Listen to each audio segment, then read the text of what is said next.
Start. So welcome everyone to the second roundtable for Asian Investors Network. It's awesome to see you all here. And as you know, AIN's purpose is to bring investors in the Asian community together so that we can provide a platform to help each other succeed and prosper. We're looking forward to a great discussion on our topic of the night, which is real estate. So let's get started. First, we'd like to get to know each other a bit more. So why don't we start with 30-second member introductions? Maybe Ken and I will start, and then we'll kick it off and move down the list. Would you like to start, Ken? Our first question at hand, which is, how has the market changed, and how are you adapting your real estate business and investments? Like I said, I have little to no experience with real estate investing, so I don't know much. All I know is that most markets are plummeting as of right now. And how optimistic are you about, bro?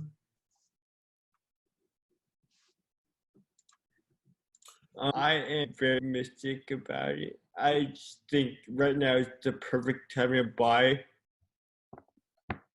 and hold, like as an investor. Yeah. Hello, can you hear me? Yep. Yes. Oh, Yeah. Someone else had a comment? It's a tough question. I'm thinking. So I guess my only experience is I have one property. At least my theory is if there is anything that is going to be cheap, it is going to be further down the road when people want to sell. Like the sentiment that I'm feeling out is, and I'm looking in Seattle, by the way. This is where I have my property. So at least there, it seems like there's not a lot of movement going around. People tend to not want to move around unless they absolutely have to, just given the nature of the pandemic. And so those who are looking to sell, I think they've already sold at the peak in Seattle.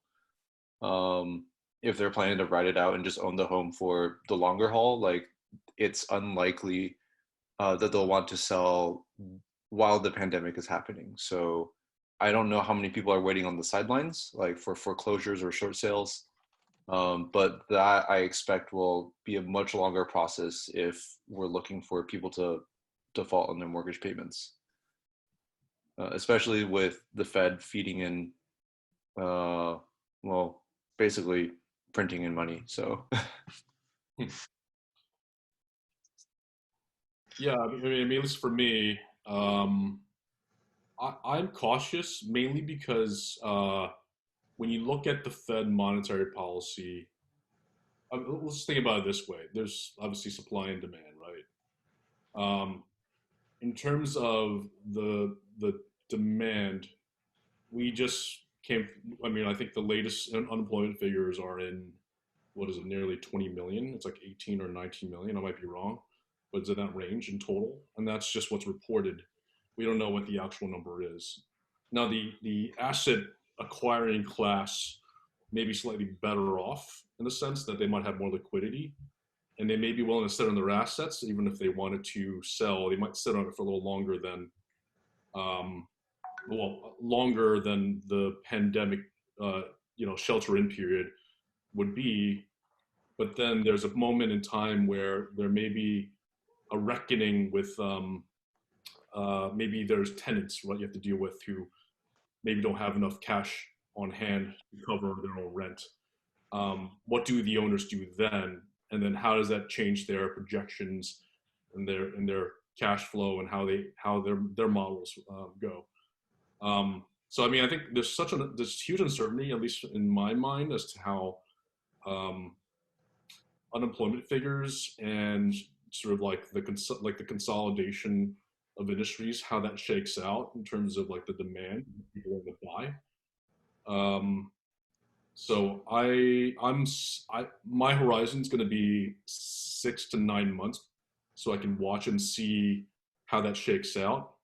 And what's really interesting is that actually some asset classes are doing better than others. Like, and you look at equities markets this last 3-4 weeks, particularly the top, like, say 2% of the stocks, which we all know who they are. Like, there are certain companies doing really well. So I'm gonna wait and see, but I'm curious what if there's like locality, there's markets that may be more affected than others. I don't know. Does anyone else have any thoughts on that? Locality. Yeah, certain markets. Oh, yeah. I think certain markets are definitely doing better than others. The ones that are kind of prime, like here in the San Francisco Bay Area, they haven't seen much of a drop, but there are starting to be some opportunities, and me and some of my partners are looking into buying properties. It's been an interesting adaptation because, as you know, there's been the shelter-in-place guidelines, so it's been interesting looking for the properties and doing walkthroughs and that kind of thing when everyone's kind of sheltering and not doing actual tours. Also, I think transactions as a whole have slowed down significantly. It's harder to get appraisals done, and it's harder to get financing. The other day, we did our own appraisal, wherein we walked through the property, noted down the things, and just took tons of pictures for the appraisal company and the lender, and they were satisfied with it. They didn't send in their own appraiser, so that's pretty cool. We kind of got to write our own value. They approved it, so I think that everyone's kind of adapting to this new situation. But there are deals, and there's also a lot of cash still waiting on the sidelines. I think, unlike last time in the 2008 financial crisis, a lot of people were overextended. There wasn't enough equity in the homes, and the lender underwriting was a lot more aggressive. This time, I think people are more cautious, and therefore we won't have as big of an impact as we did in the 2008 financial crisis. With that said, though, I think there are going to be opportunities because of the non-payments. Right now, at least in California and in many parts of the US, you can't evict your tenants even if they don't pay, but you still have to make your mortgage payments. And if your lender isn't willing to work with you, then you have several months worth of mortgage payments to pay without your usual rental income. So that could affect a lot of people who are overextended, especially the people who are using hard money and other riskier forms of financing. So, those are some things to keep in mind, I think. Yeah, so my take is it absolutely depends on where you are talking about from a location perspective. Even in the Bay Area is a massive area. Location has a very big variance, whether you're like in the East Bay or in the peninsula. So the first comment is always being really specific about that the demographics of a certain area. There are some areas, I pull the stats every week, so I know exactly how many new listings and how many are getting sold. Right now, what's pretty crazy is in the peninsula side, we have more buyers going in a contract than there's new listings a week. So you have a massive supply crunch, which is one of the worst in the history now, if you look at the last for a long time, because people are scared to basically list their home if it's owner occupied. Now, fortunately, there was some announcements yesterday that now we, as realtors, we can actually take people to go see owner occupied homes, where in the past it was only vacant homes, unless you're doing something illegal. And so that hopefully will get more listings available, but as of recent, buyer activity has picked up tremendously. Hence why the ratio of pending versus new listings is actually reversed now in terms of that kind of supply.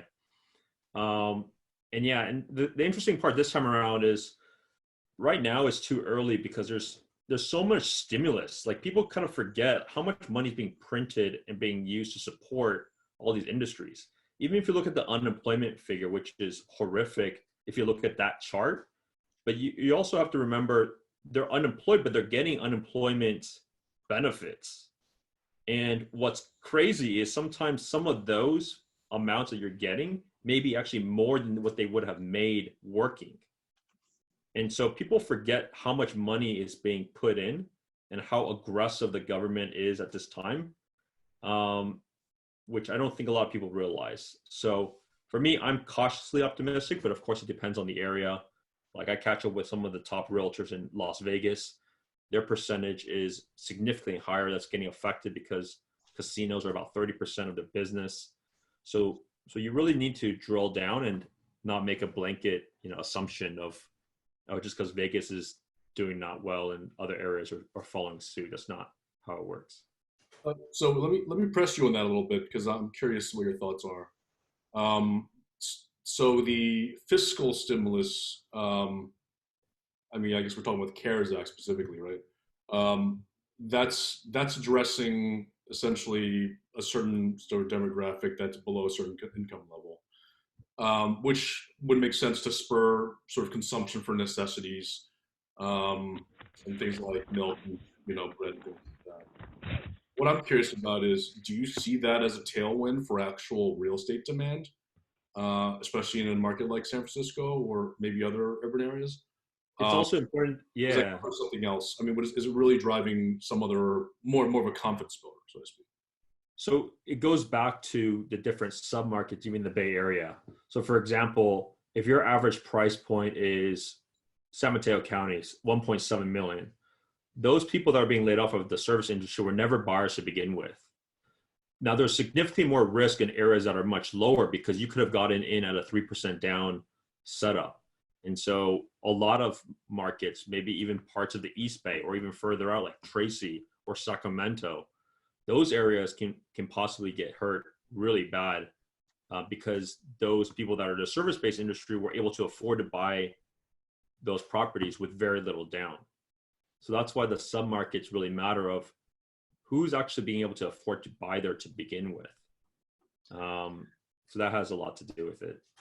Local to the Bay Area, if I might add, is not all companies, like not all tech companies, if we're talking specifically Bay Area, are unaffected by this. Like it's only the large employers that can really write it out. Like those startups that deal with small businesses or are suppliers or consumers of other small businesses, like have all of their I suppose like a lot of the runways has already shrunk up. Like I've already seen many layoffs and furloughs in the tech industry itself. I'm sure you've seen like Uber is planning to lay off another like large number of their engineers as well.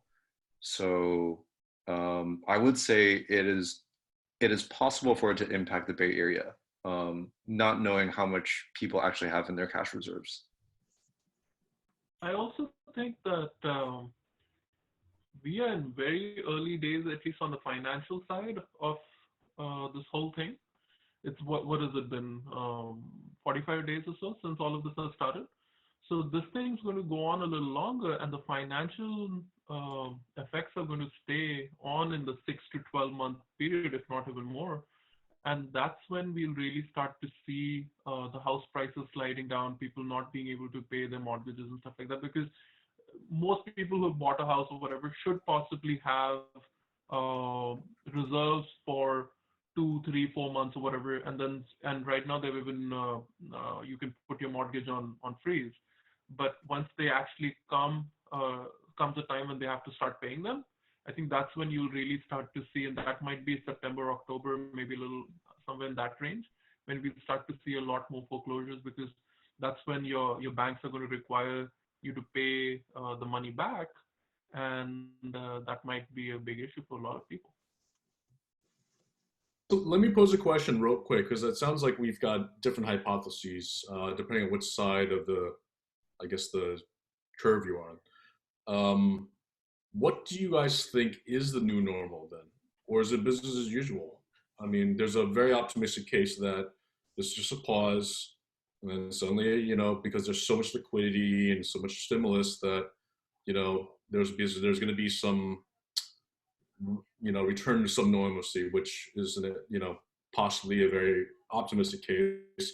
On the other hand, there is a middle ground, and on the opposite side of the coin is that it is complete like scorched earth, and there's not enough cash flow for big segments of the existing market to even entertain the possibility of either paying rent, much less buying anything. In which case, people who can't pay rent are affecting the homeowners themselves, right, and their cash flow, which has a cascading effect. So I'm just curious. I mean, if you guys can just let me like, what's your hypothesis then? In 12 months, where do we land? Can I say something? Sure. Okay, so like Spencer Sue did an extremely good job on analyzing the entire market. I'm on the freaking boat with him. Like, whatever he said is dime on. Like as far as you can't have a blanket like for the nation, right? Whatever you see on BBC or CNN, it's garbage, honestly, for like local areas. So local wise, because I'm doing some video, because I do that for marketing. But anyway, so I did some numbers, and unemployment rates, what I found is in California, it raised like 1% last month, which is, I guess, is high. But if you look at it locally, like in the Bay Area, San Francisco is getting 3%, Santa Clara is 3.3, San Mateo 2.5. So like as far as unemployment wise, maybe it's not registered yet, but so far these are updated numbers. They're pretty healthy. And as far as on the ground level, as far as like getting prices and also transactions, I mean, like I see transactions, I've closed transactions during this COVID time. And in fact, the prices are actually pretty darn high because of lack of inventory. Everybody's scared to sell right now. And there's a huge number of like people who want to get in to buy. Of course, Sam is correct. There's also like investors who are on the sideline just waiting to see where the things are playing. But from what I see from the ground level, there are a lot of activities going on in the peninsula, in fact, and South Bay too. So, yeah. Thanks. Do we have other perspectives as well? If no one wants to say anything, I can add, like, if you think about it all fundamentally comes down to how bad COVID really is. And that's why it's always so tricky. It's like, how bad is it really? The initial assumptions that we've had is like the mortality rate is, well, like 2 to 5%. Like that's really high. And what Georgia has done with opening their economy is it's a good experiment, and we'll be able to see how that plays out over the next few weeks. Because it's a lot of the things are starting to not make that much sense either with how bad it is. And I say that because not to be like conspiracy theory or anything, but I talked to nurses and I talked to doctors at the bigger hospitals in the Bay Area, and many of them are empty and they're laying people off because there's nobody coming in. There is no COVID patients or very little. And like, that's super bizarre. And it's very disappointing to hear that. Now, there are some hospitals in certain areas that are swamped. So the lower income areas like Valley Medical and outside areas. So I work for Valley Med and we're empty right now. Well, that's really interesting, right? So these are people directly from the inside that's feeling is empty, and yet we're doing all of these things like Elon Musk said yesterday, this is a fascist society. Like a lot of things are not adding up. It really isn't. But let me from I mean, so far we've heard a lot of about the Bay Area in particular, but I could say that at least, I mean, I would consider New York City US as ground zero when it comes to COVID, and it is not a pretty picture. There's the hospitals are full. There's overflow. People are furloughed. There's definitely a lot of poverty out in the streets. Literally, you would take a subway and it's 4 homeless guys on 4 ends of the car, and you're in the middle, and you better be wearing a mask. So maybe it's different in different localities, but I guess it does sound like it's spotty, right? So maybe the anecdotal evidence does point out that certain markets are going to be stronger than others. maybe I'm just paraphrasing what you were saying, but do you guys agree with that? Yeah. Yeah. I also want to provide I'm based in light. San Francisco, but I grew up in New Jersey. Go ahead. Oh, no, I was just gonna make a point about Bay Area is that like we also did shelter in place about 2 weeks prior to everyone else. And so the spread, and I think Bay Area also has more opportunity for you to actually work from home and stay in, which curbs a lot of the exponential spread that you see. But I was just gonna make that comment. Yeah, I agree. But I'm making the comment that we've made such an extreme on one end, and you're right. The Bay Area has that, and New York has its own situation because of it's so dense. But it's probably the densest city in America to begin with, right? So not everyone will be like that relative. Even San Francisco is nowhere like that in terms of density. And the challenge right now is we've gone so locked down, like it's just hurting the economy, and it's not based off of data of like these hospitals actually being like oversubscribed. Like they're empty or there's nobody there. Like what are we even doing? I get we're cautious, but this is like overkill if you think about if the hospitals are empty. That's not what the state level is saying.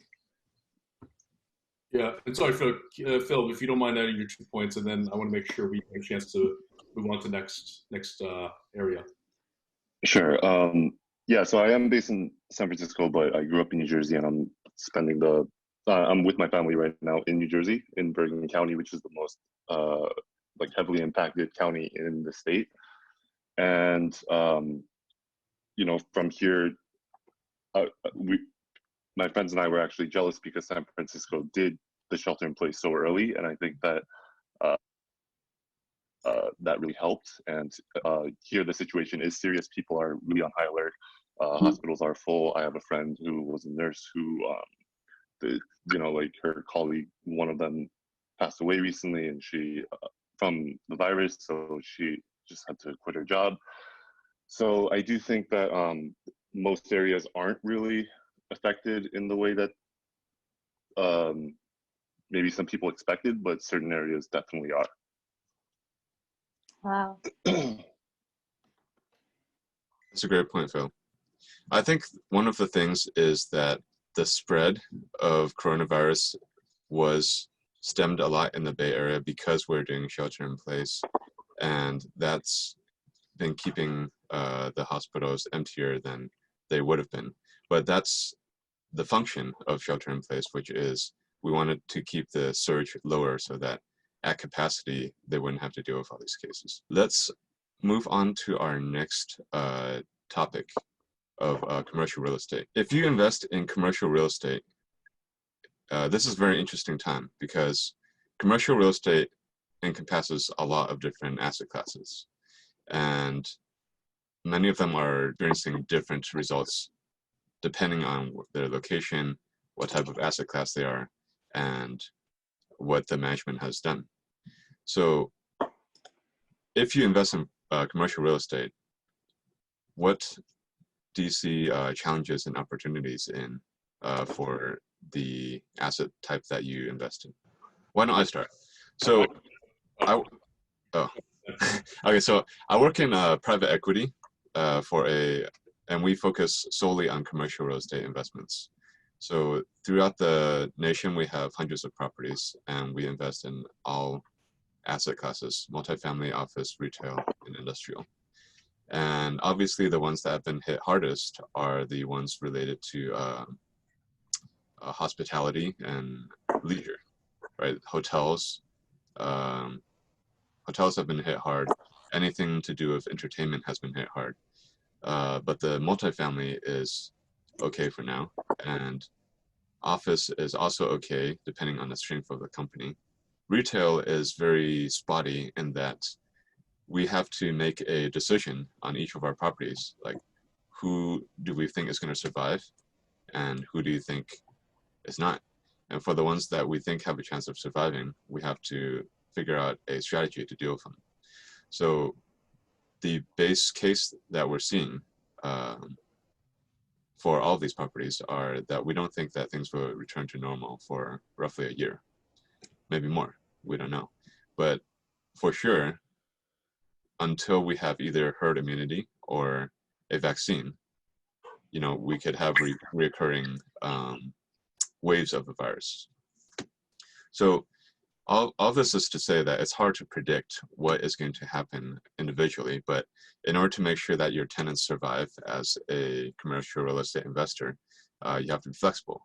So what we're offering on a lot of our retail tenants are basically just 90 days of rent deferral, and just adding that back to the back end of the lease. So extending their lease by 90 days. Another thing we're doing is if they are a restaurant and they're offering takeout, then maybe just 50% rent reduction for 3 months, and adjusting as time goes on. So this has been a very interesting time because we're answerable to lots of investors, and we're also working with lots of different investment managers across the country to deal with each of these different properties. It's been a challenge, but I think by and large, the feedback that we're seeing from managers who have been in business for decades are that it's a challenging time, but there's also opportunity. I think Sam summarized it really well of how commercial real estate it will happen and it's happening. Like I do commercial real estate for the last 10 years.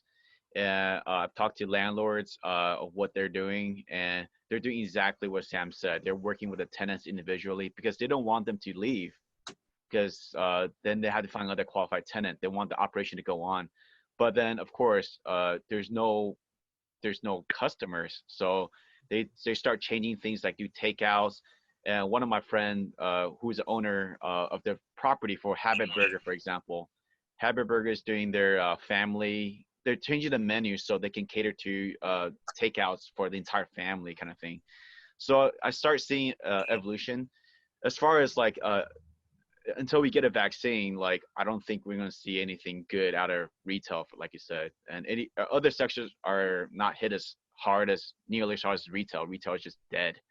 And as far as like theaters and stuff like that, because a lot of times we have anchor tenants, right? Anchor tenants needs to be like theaters, something big, like, or grocery store stuff. Like grocery store is fine, but with the theater or gyms, it's dead.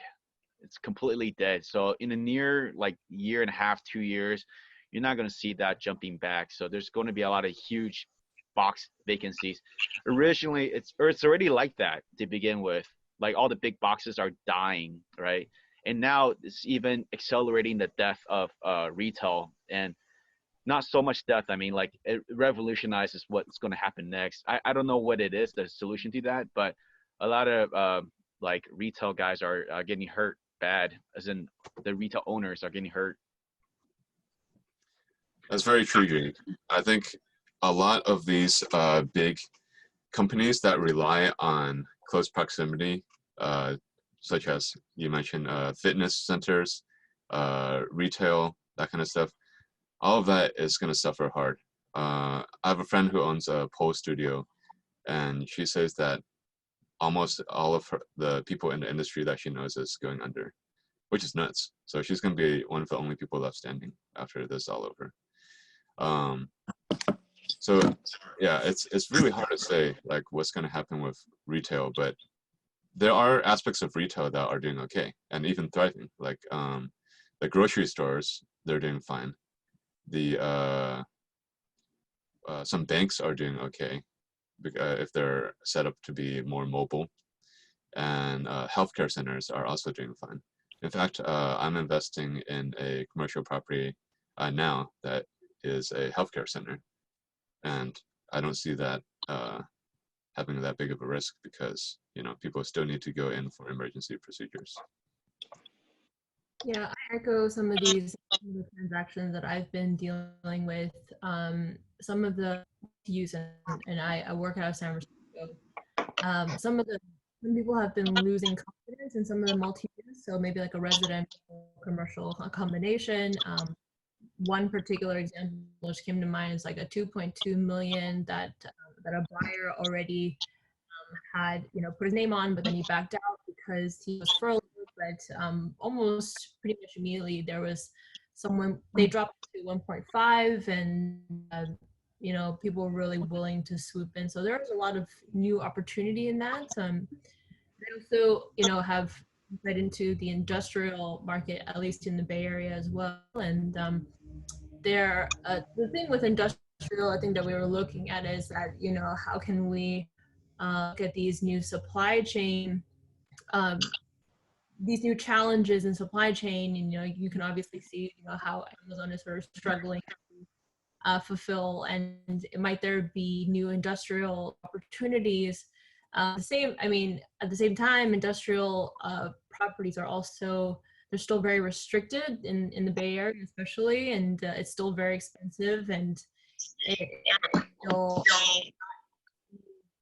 any sort of news that the city might be alleviating or allowing more industrial zoning to come into the Bay Area.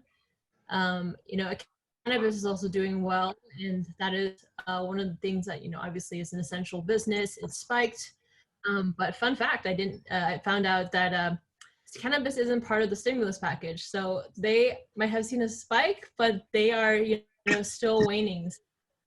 They more likely, I think cannabis you might see better growth in sort of the new states that they're being being allowed in. So that's the best opportunity in terms of cannabis. So yeah. Let me ask a question here, because I'm heartened to hear all this positivity. And I don't want to play the devil's advocate, but I think I'm going to try it just for the hell of it. So talk about work and some of the other co-working spaces, which has driven a lot of the commercial real estate in urban areas like New York City, really, fall by the wayside, let's say that. And it's clear that these guys are not going to survive because they have created lease structures that are unsustainable. And for many of the new construction, especially in New York City that I've seen, they were somewhat dependent on the continued expansion of the working spaces and similar. And then in addition to that, if you think about the ongoing trend of remote work and shelter in remote teams, things like that, there's also a tailwind that one could argue that there's not a lot of strong demand in the near future for office space in that same way. We'll likely need to have a lot more flexible commercial real estate kind of arrangements. Not the fact that many retailers are not doing well in the face of Amazon and other e-commerce companies out there. So those are all tailwinds that I would say are the confluence may point to the other direction. How do you guys respond to those kinds of trajectories? I was actually thinking similarly. I feel like we're in a kind of nationwide experiment on remote working, and if it goes well and companies find that employees are productive, then maybe they won't see the need to pay for such expensive real estate in like Times Square or financial district. And I think over time we could see those offices being empty and then repurposed. Maybe even, yeah, I don't know. I was actually about to go exactly to what you brought up, Ken, because part of what I've gotten exposed to at work is one of the areas that I work on is flexible space. So the type of space that, WeWork has. And for instance, to quantify some of the effect, like one number we track is like how much additional space are these flexible operators leasing each year to do their business. And we just looked the past 4 quarters ending this quarter. It's down 32% year on year. And this is the first quarter in a while and in history actually that WeWork made no new lease commitments. So it's definitely, and they're trying a lot of, some of the tactics that are brought up. They're trying to also like defer their rent and such to survive. But I think one interesting part to look at is that when this concept of like flexible space or like space where you can get out of it, like unsubscribe on a monthly basis came up. There's an interesting use case with industrial where I think that idea might have a better chance of surviving. So for companies that are really focused on like doing deliveries that might be actually going up at this time, and they need like temporary industrial space that they can kind of meter up and down as they need, that might be an interesting use case. Yeah, and Wasu, to that point, I read a really interesting article by this publication in the UK called The Verdict, and I'll share it. Maybe I'll drop it in the chat. You guys should check it out. But it's called I think it's like the ongoing march of life as a service. So if you think about the ongoing trend for subscription services, everything is being subscribed at the same. So I think it seems to me like there's an element of the same, perhaps in real estate, perhaps that maybe you may not take that big lease, you may not take that acquire that real estate just to house your employees. You may only use as much as you need at any given time. I used to work in a big four consultancy, and we did exactly that. It was called hoteling, because we were never in the same office at the same time, most likely. If we were, all we needed was a desk and a phone. So I don't know. I don't know where we'll land, but I feel like the tailwinds would argue that we're somewhere in the middle, perhaps. There's cause for optimism, but also I feel like there's also a lot of things that change the new normal in many ways. Does anyone else have anything to add to that? Just also speaking to the previous point about adoption of remote work, probably a bunch of you have seen this on Twitter, but for instance, there's the idea that the office, which has now become open office, is very likely to kind of revert back to the times when you had cubicles and like release kind of you had greater square foot per employee. And like there was someone who runs a plexiglass company that tweeted that they have a 3-month backlog because a big tech company just ordered kind of dividers to have cubicles. Very interesting. I hadn't heard of that. Can I ask something? Can I ask a question? Whoever is specialized in this office in the Bay Area, I see a lot of vacancies all the time. Next to my former office, I've seen vacancies like for 10 years. These big 100,000 square feet complexes are they're beautiful and they're vacant. So what is the numbers for vacancy? And number two is like, what's the actual absorption rate in the near future for all these vacancies? And third, how can we make money off this? Vacancies I see everywhere. Awesome question. Stellar leasing agent. Hey, Gene, are there I specific? think they're all died already because they're too hungry. It's not leased for 10 years. How can it survive? Hey, Gene, are there specific cities that you're referring to, like the ones that you noticed? Once I noticed, actually, it's Milpitas. I understand San Jose. If it's in the really nice area, like somebody's mentioned, NYC, Times Square. Hey, that's the Class A place, man. There's always going to be tenants there. But I'm talking about like tertiary guys, like Milpitas, some boulevard, like you never heard of. How are you going to like absorb any of that? On First Street in San Jose, you absorb everything. You get high, like Class A rents, but then everything else beside First Street, we got problems. You see vacancies. I visually see it, but I don't know what the numbers. That's what I'm asking. So I know a little bit about it because I did corporate real estate tech for several years. And so I still have ties to the people because I always ask that same question. That actually corridor of 237 where kind of next to where Brocade used to be, that strip. What's interesting is there's a tenant. If you drive by again now, there is some pretty big name tenants, but it sat for several years. It's a little tricky from the outside unless you're in the inside, because sometimes some person has a lease on it still, but they just don't want to or just didn't feel like putting the people in because it was like overdue. They kind of had their own strategy of moving to somewhat other place.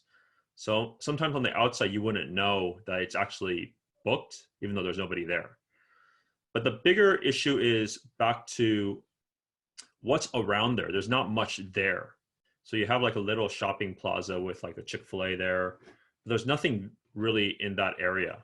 So there's not many, the big problems, like there's no place for people to really hang out or go afterwards. So a lot of people shun it. And I think the other thing is their asking prices were still pretty high, even because they didn't have a pressure to lease it. So sometimes you have this dynamic, like, they're, you know what, I don't care. I'll wait several years if I need to, but I'm going to hold at this rate. But I know exactly what you're talking about because that place has been vacant for a long time, but now it's has actually big tenants in it. No, That's a great I know what point. you're talking about. 237 has big tenants over there. It's all like vacant. The 3 white buildings you're talking about, 237, yeah, it's all leased out several years back. But I'm talking about in the back, there's several like older buildings that are renovated, but it's just vacant for a long time. No, there's a lot, not just it's like a industrial corridor of Milpitas, for example. It's just always vacant. Yeah, because I know like in Milpitas, they did rezone a lot of that industrial space in the past near the Great Mall into residential. So there may be a play that we don't know about, like that's what they're doing. So they might as well keep it vacant to go through that procedure. They did. The mayor at the time was approved like I think 60,000 units for mixed, not even mixed use, just completely from industrial jump to residential, and then everybody got it instantly. Yeah, that part, yes. It's done. Can I pose it to you guys a question? Since you guys know this market very well, and I think you're both, I think, pretty sensitive to like sort of macroeconomic trends and also the local trends. What risks, if any, do you see at the moment, given the post-COVID kind of economic environment? Are you guys worried about anything at all in that area? You want to start, Spencer? I think, you know, for me personally, is this aspect of fear of just having this prolonged, because I know right now I think we're like what phase 2. There are different phases of how they are starting to open up the local economy, but even the phase 3, which is more back to like more restaurants, like getting into a restaurant, I think that's still a few months out. You know, my concern is how long can people last this way when they start seeing the other data, or you know, more loss of jobs and more people get affected from a economy perspective. That's my concern, that we're too protective given these other things that seem like they're holding up just fine.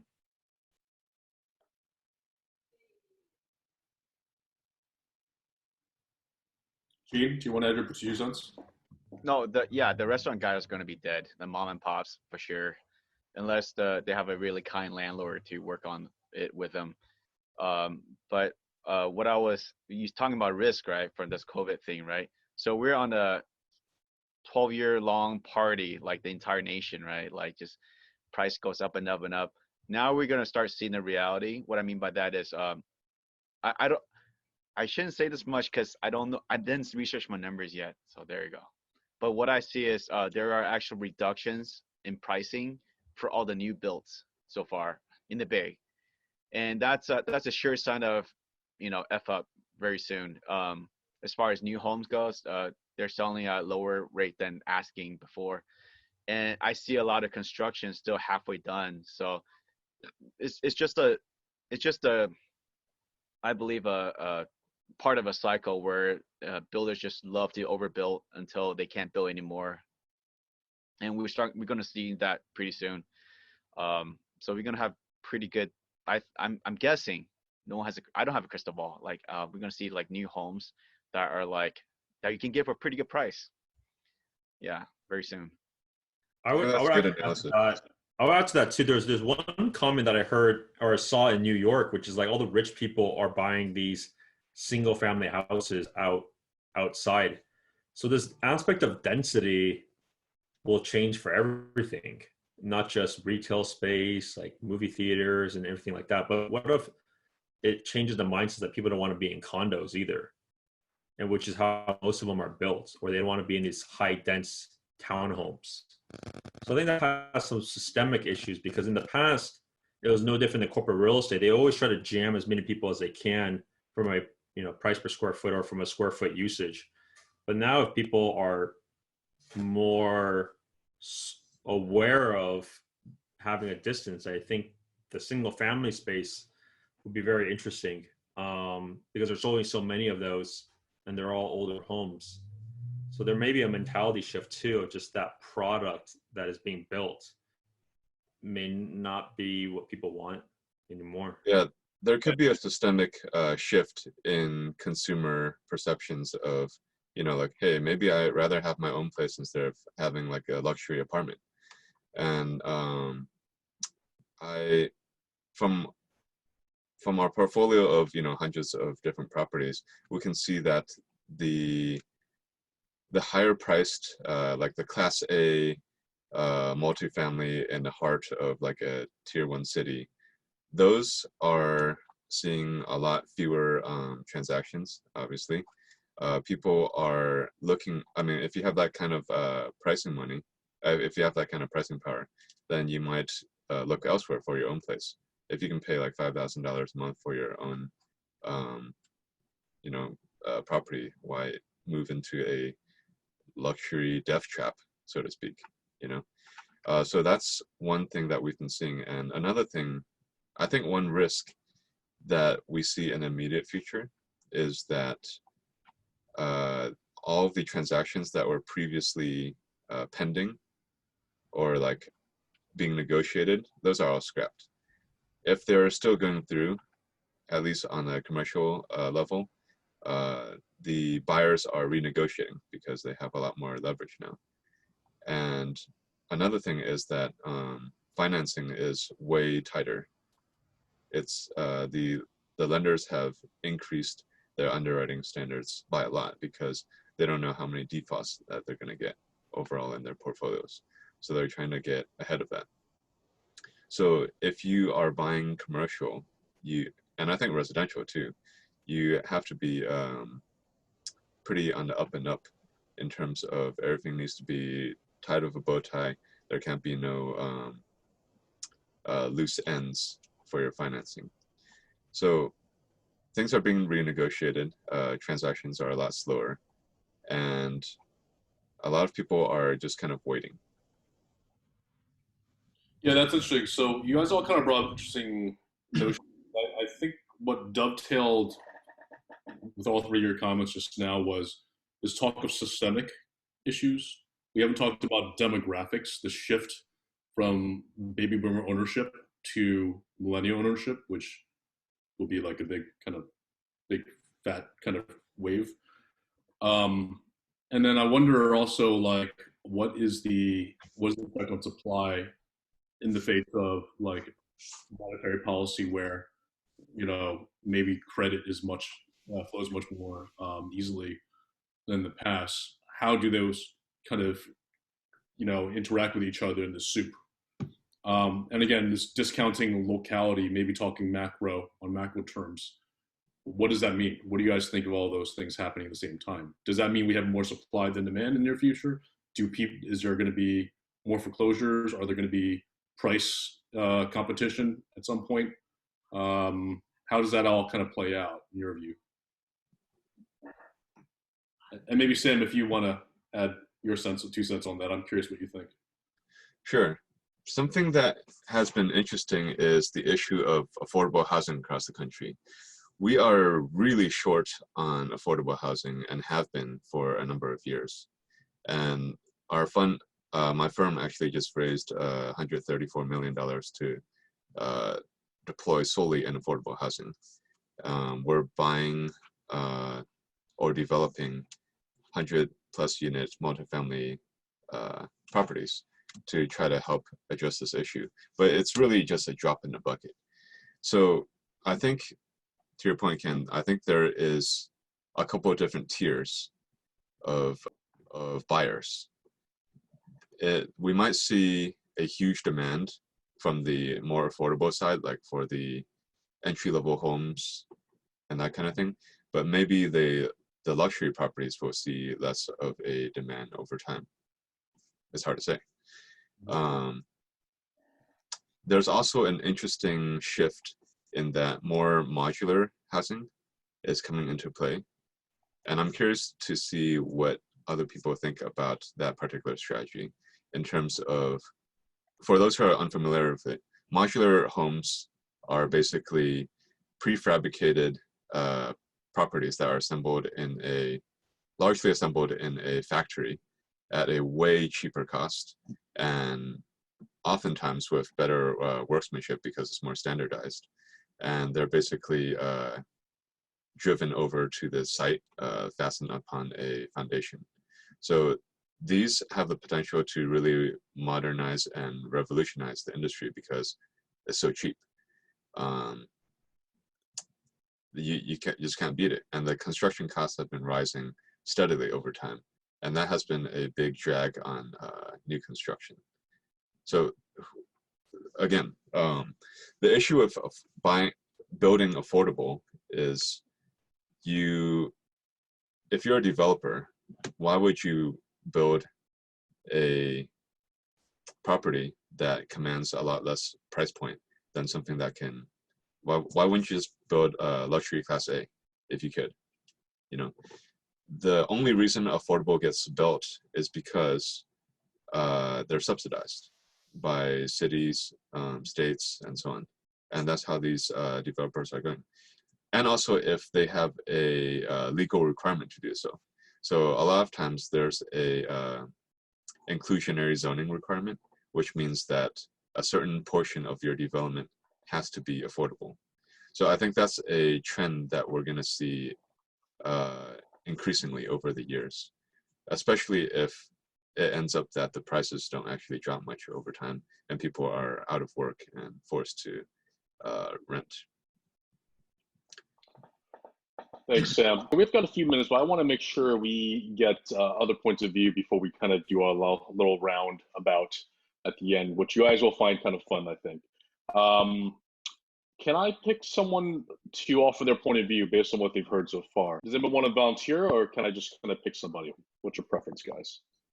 I'd like to hear from, I think, John, Kevin, who I don't think have spoken, Kevin Ju and John Chan. I believe they have properties and Hey guys. Yeah. So, I'm sorry, I just came back. I had to take care of my baby. Perspective on what the current market is it? Yeah, just essentially what you've heard so far. What are you concerned about? Where's your sentiment on where the market's going, and what do you think your action is going to be in the future? So, I mean, I invest actually in two markets, Cincinnati, Ohio, and New York City. It's quite different because I've been selling off my portfolio in Cincinnati for quite a while now, like a property every few months. And I always get, like, I just listed one last month and I got 10 showings within the first week and 3 offers, and I got full price offer. I was so surprised because, you know, I live in the New York City area. I live in Fort Lee, New Jersey right now, but I have my properties in New York City. And I know that in New York, there's no showings. It's a standstill, the market. There's not much closing. And I was surprised that it's quite the complete opposite in Ohio. So it is really where your property is. I'm seeing that, and I market for properties in New York City. I speak to a lot of sellers, and sellers are willing to give 5 to 10% discounts today. That's what I'm seeing, but buyers aren't willing to execute on 5 to 10% discounts because they don't really know what the market is right now. Could it be going lower? You know, people are hesitant, so there's no data to support where the market is in New York City at this time. So nobody's pulling the trigger. That's what I'm seeing. And John, what do you think? What do you think needs to change before something, before you start seeing some movement? In New York City, definitely showings. I mean, we're not even allowed to see houses right now. So once the economy goes back to normal, where I'm living right now, the parks and restaurants are opening up May 1st.